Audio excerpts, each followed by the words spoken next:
Malik Yaumiddin. Kita beralih ke ayat yang berapa Malik Yaumiddin? Ayat yang ketiga. Kenapa tidak disebutkan Ar-Rahmanir-Rahim? Sudah cukup pembahasannya di dalam Bismillahirrahmanirrahim. Sudah lewat bahwasanya Ar-Rahmanir-Rahim, ayat kedua daripada surat Al-Fatihah ini terkandung di dalamnya dua nama daripada nama-nama Allah Subhanahu wa taala yang indah, yang di dalamnya terkandung sifat Allah Subhanahu wa taala yang mulia, yaitu Ar-Rahmah. Zat Allah Subhanahu wa taala memiliki sifat rahmah, yang rahmat Allah Subhanahu wa taala tersalurkan kepada makhluk-makhluknya yang mendapatkan rahmat dari Allah Subhanahu wa taala. Maka kita beralih ke ayat yang ketiga, Malik Yaumiddin. Al-Malik huwa man ittasafa bi sifatil mulki allati min athariha annahu ya'muru wa yanha wa yusibu wa yu'aqib wa yatasarrafu bima malikihi bi jami'i anwa'it tasarrufat. Al-Malik itu yang maha berkuasa, yaitu yang memiliki sifat penguasaan yang bentuk daripada kekuasaan Allah Subhanahu wa taala. Allah Subhanahu wa taala memerintah dan melarang. Merintah dan melarang. Yang berhak memerintah dan yang berhak melarang itu adalah yang berkuasa. Yang berkuasa. Wa yusibu wa yu'aqib. Yang memberi balasan dan yang menyiksa. Siapa yang berhak untuk memberi balasan, ganjaran, dan yang berhak untuk menyiksa? Itu adalah Al-Malik, yaitu yang berkuasa, yang memiliki kekuasaan. Yang tidak memiliki kekuasaan, tidak bisa dia untuk memerintah seenaknya, tidak bisa dia untuk melarang seenaknya, dan tidak bisa dia untuk memberi balasan ataupun menyiksa dengan seenaknya. Namun yang berkuasa dari segala sisi, maka dia yang berhak untuk memerintah, melarang, memberi balasan dan menyiksa. Wa yatasarraf, dan berlaku, berbuat sesukanya terhadap apa-apa yang dibawa kekuasaannya dengan berbagai macam bentuk perbuatan. Jadi seorang Malik penguasa, itu dia sesukanya untuk melakukan apa yang dia kehendaki di dalam penguasaannya. Terutama Allah Subhanahu wa taala Maha Penguasa. Sedangkan makhluk semuanya, alam semuanya itu adalah di bawah kekuasaan Allah Subhanahu wa taala. Maka Allah Subhanahu wa taala mengatur semua ini sesuai dengan kehendaknya.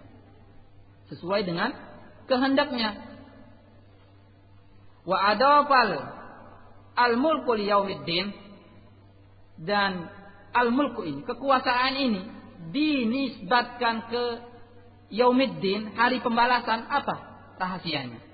Kenapa dikatakan Malik Yaumiddin, yang memiliki hari, yang menguasai hari pembalasan? Bukankah kekuasaan Allah meliputi segala sesuatu? Wa huwa yaumul qiyamah. Yang yaumuddin di sini adalah yaumul qiyamah, hari kiamat. Yaumu yudanun nasu fihi bi amalihim, hari yang padanya manusia dibalas atas amalan-amalan mereka, khairiha wa syarriha, amalan baiknya dan amalan buruknya. Yang baik dibalas dengan kebaikan, yang buruk dibalas dengan keburukan. Li'anna fi dzalikal yaum, ini rahasianya. Kenapa Al-Malik ini kata-kata Malik di sini diidofahkan kepada Yaumiddin, hari pembalasan. Rahasianya li'anna fi dzalikal yaum, karena pada hari itu yadharu lil khalqi tamamid duhur, nampak sekali bagi makhluk akan kekuasaan Allah Subhanahu wa taala. Nampak sekali bagi makhluk kamali mulkihi wa adlihi wa hikmatihi, sempurnanya kekuasaan, keadilan dan kebijakan Allah Subhanahu wa taala. Pada hari itulah. Untuk sekarang mereka belum merasakan kekuasaan Allah Subhanahu wa taala, karena mereka yang berkuasa masih sukanya untuk memerintah, melarang, menghukum dan memberi ganjaran. Tapi pada hari itu hanya kekuasaan Allah lah pada hari itu yang nampak. Yang lainnya sama rata. Yang rajanya di dunia, rakyatnya di dunia dipukul sama rata. Yang merdekanya di dunia maupun yang budak di dunia dipukul sama rata. Tidak ada perbedaan kelas di akhirat nanti. Maka hanya kekuasaan nampak pada Allah Subhanahu wa taala. Wa qita'u amlakil khalaiq, terputuslah kekuasaan makhluk-makhluk, hatta innahu yastawi fi dzalikal yaumil muluk war ri'aya wal 'abidi wal ahrar, sampai pada hari itu sama antara raja-raja dan rakyat-rakyatnya, antara hamba-hamba, budak-budak dan sayyid-sayyidnya yang merdeka.